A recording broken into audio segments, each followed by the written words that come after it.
भगवान वेद व्यास ने विज्ञान कांड की रचना करके अथर्ववेद का मानव का जो शरीर है इसमें 72,72,10,202 नाड़ियां हैं और प्रत्येक नाड़ियों का संबंध किन लोक लोकांतरों से है, किन लोक लोकांतरों का संबंध इस संसार के किस धाराओं से है, किन धाराओं का संबंध प्रजापतियों से है, किन प्रजापतियों का संबंध किन अंतरिक्ष के लोक मंडलों से है, लोक मंडलों का संबंध वायुमंडलों से है, किन का संबंध वनस्पतियों में है, वनस्पतियों का संबंध कैसे आत्मा से जुड़ता है, ये एक माला है।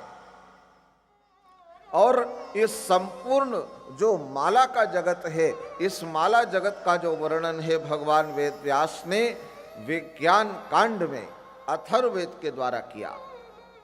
तो आज हम उसी धरती पर बैठे हैं। एक समय यहाँ पर महर्षि वैशंपायन, ये आपको पता होगा, भगवान वेद व्यास के 4 प्रमुख शिष्य थे, पैल, जैमिनी, अंगिरा और वैशंपायन।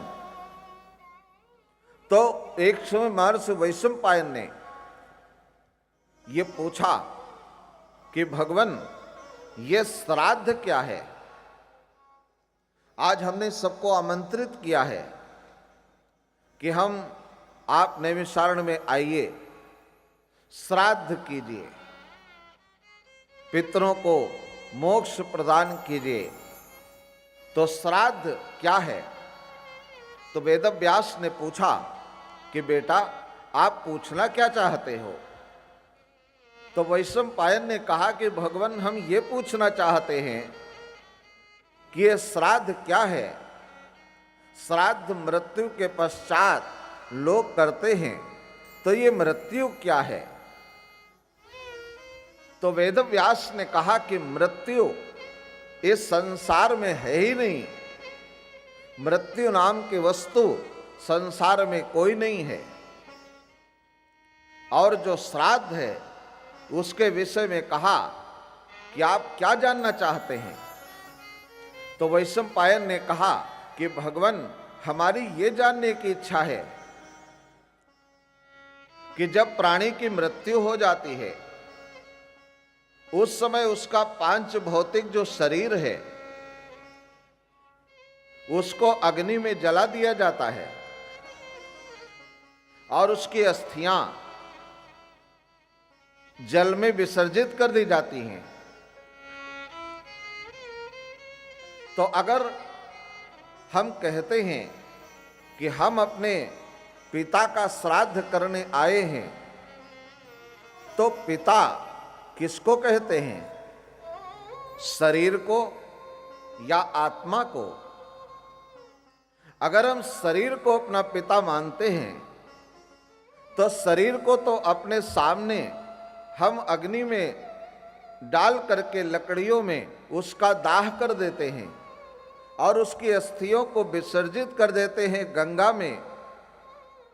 तो शरीर को, शरीर जब है ही नहीं तो फिर उसका श्राद्ध कैसे होगा?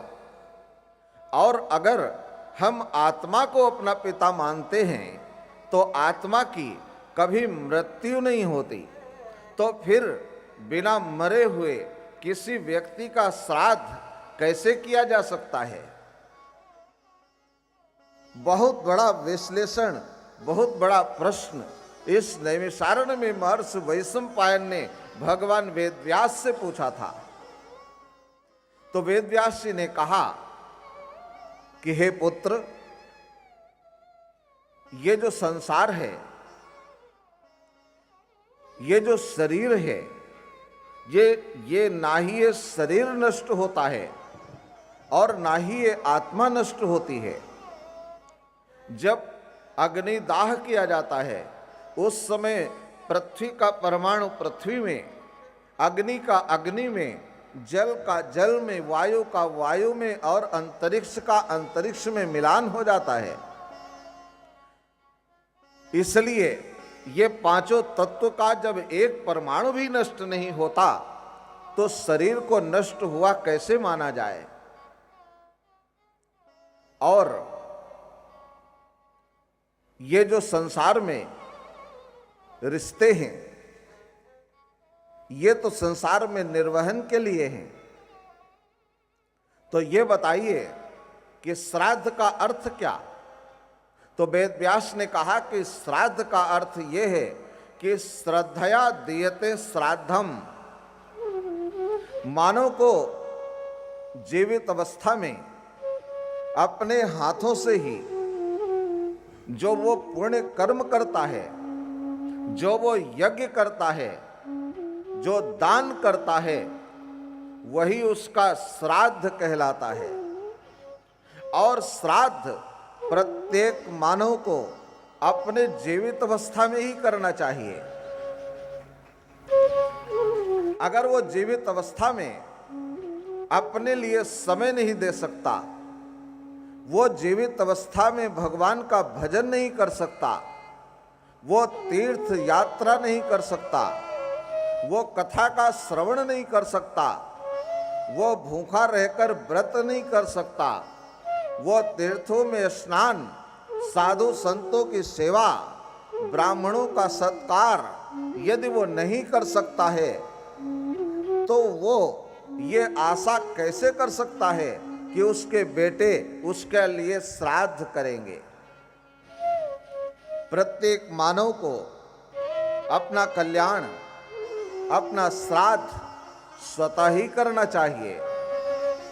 इसलिए वेद ये आदेश देता है कि प्रत्येक प्राणी को जीवित अवस्था में श्राद्ध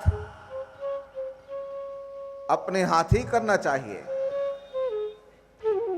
श्रद्धया दीयते श्राद्धम, श्रद्धा पूर्वक अपने हाथों से जो आप दान करेंगे, जो संकल्प करेंगे, वही श्राद्ध है।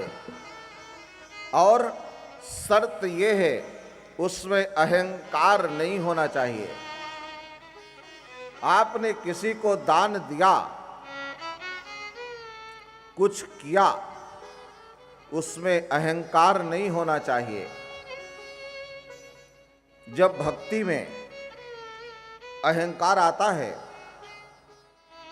तो भक्ति भ्रष्ट हो जाती है, परमात्मा दूर चले जाते हैं। भक्ति में अहम बाधक है। तो भगवान वेदव्यास ने ये बात कहा कि बेटा, ये संसार में मृत्यु भी नहीं है। तो वैशंपायन ने कहा कि मृत्यु क्यों नहीं है? तो कहा मृत्यु इसलिए नहीं है। वैशंपायन ने कहा कि मैं तो 10,000 साल हो गए मृत्यु को ढूंढते हुए। 10,000 वर्षों से मृत्यु के ऊपर मैं अनुसंधान कर रहा हूं। ये वैशंपायन तत्ववेत्ता थे। 10,000 वर्षों से मृत्यु को खोजते रहे। लोग कहते थे मृत्यु होती है, तो ढूंढने लगे क्या है, कहां रहती है ये। और एक दिन सायंकाल को अपने आश्रम जा रहे थे, तो शाम को किसी के रोने की आवाज सुनाई दी। तो दौड़ करके पहुंचे, देखा एक आदमी लेटा हुआ है और बहुत सारी नारियां, औरतें वहां रो रही हैं। तो वैशंपायन ने पूछा कि माता, यह सायंकालीन समय है, आप रोदन क्यों कर रही हैं, क्या हुआ है? तो उन्होंने कहा कि हमारे पुत्र की मृत्यु हो गई है, इसलिए हम रुदन कर रहे हैं। तो वैशंपायन ने कहा, हमको बहुत समय हो गया, 10,000 साल बीत गए, मृत्यु को ढूंढते ढूंढते आज तक नहीं मिली। कहाँ है मृत्यु, कहाँ है आपका बेटा? तो कहा कि ये पड़ा हुआ है, यही मेरा बेटा है। तो वैशंपायन ने कहा कि हे माता, सर्वप्रथम ये बताओ कि अपना पुत्र किसे मानती हो, इसके शरीर को या इसकी आत्मा को?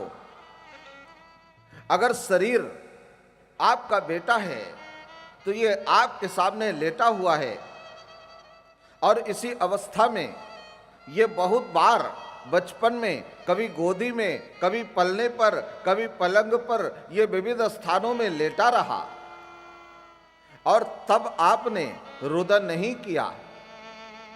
आज क्या हो गया? ये तो आज भी लेटा हुआ है, फिर आज क्यों आप रो रही हैं?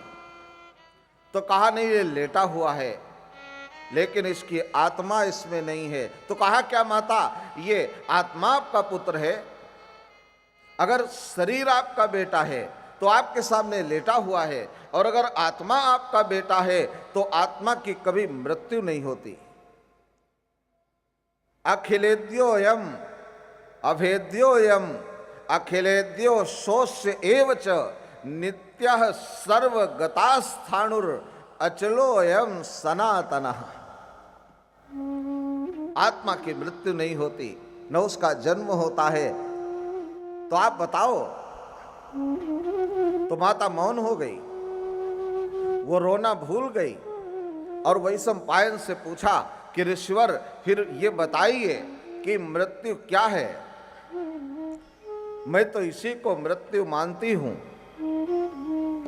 तो वैशंपायन ने कहा, माता, जो व्यक्ति अज्ञान में जीता है वही उसकी मृत्यु है, जो ज्ञान में जीतता है वो उसका जीवन है। जो अंधकार में रह रहा है, जो अंधकार में रहता है, हर समय जीवन में अंधेरा है, विचारों में अंधेरा है, वाणी में अंधेरा है, अज्ञान है, तो वो जो अंधेरा है वो ऐसा अंधेरा है कि वही उसकी मृत्यु है। और जब उसको जीवन में ज्ञान प्राप्त हो जाता है वही उसका जीवन है। इस नैमिषारण्य में जब कथा हुई तो सूत जी ने ये बात 88,000 ऋषियों को कहा था कि आज संसार में लोग मर गए। कबीर ने कहा, कबीरा ये मुर्दों का गांव, या मर गए हैं लोग, मुर्दे हैं। क्यों? क्योंकि अज्ञान छा गया है,